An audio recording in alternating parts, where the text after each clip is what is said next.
গৌতম বুদ্ধৰ বাণীৰে আমাৰ নিয়ন্ত্ৰণাধীন বস্তুবোৰ বা আপুনি নিয়ন্ত্ৰণ কৰিব পৰা দিশসমূহ। সাধাৰণতে আমি আমাৰ দৈনন্দিন জীৱনত নিজতকৈও বেছি আনক বা পৰিস্থিতিক আমাৰ ইচ্ছা, মনোবাঞ্ছা বা আদৰ্শমতে হোৱাটো বিচাৰোঁ, যিটো প্ৰকৃতিৰ নীতিৰ সম্পূৰ্ণ পৰিপন্থী বা প্ৰকৃতিৰ প্ৰতি অবাস্তৱ প্ৰত্যাহ্বানহে।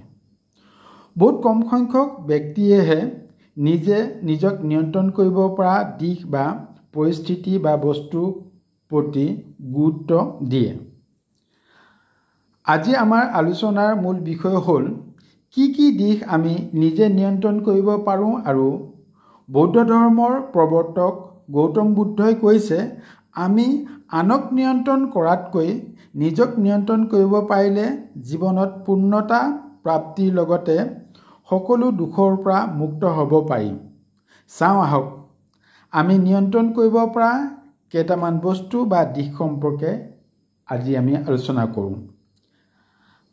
আমি নিয়ন্ত্ৰণ কৰা বস্তুবিলাকৰ ভিতৰত আছে আমাৰ বিশ্বাস, আমাৰ মনোভাৱ, আমাৰ আয়, আমাৰ চিন্তাধাৰা, আমাৰ দৃষ্টিভংগী, আমাৰ বন্ধু কোন হ'ব, আমি কি কিতাপ পঢ়োঁ বা পঢ়ি ভাল পাওঁ, আমি কিমান সময় ব্যায়াম কৰোঁ, আমি খোৱা খাদ্যৰ ধৰণ, আমি কিমান ৰিস্ক লওঁ বা কিমান প্ৰত্যাহ্বানৰ মুখামুখি হ'ব পাৰোঁ, আমি কোনো পৰিস্থিতিক কেনেকৈ ব্যাখ্যা কৰোঁ, আমি কাক কেতিয়া আৰু কেনেকৈ কৃতজ্ঞতা জনাওঁ, আমি কিমান কষ্ট কৰিব পাৰোঁ বা কৰোঁ, আমি আমাৰ অতীতৰ সৌভাগ্য বা দুৰ্ভাগ্যজনক পৰিস্থিতি কিমান সঘনাই মনত পেলাওঁ বা সেই বিষয়ে চিন্তা কৰোঁ, আমি আমাৰ কৰ্মত আৰু চিন্তাত কিমান সময় খৰচ কৰোঁ, আমি আমাৰ ধন বা সম্পদ কেনেকৈ খৰচ কৰোঁ বা বিনিয়োগ কৰোঁ,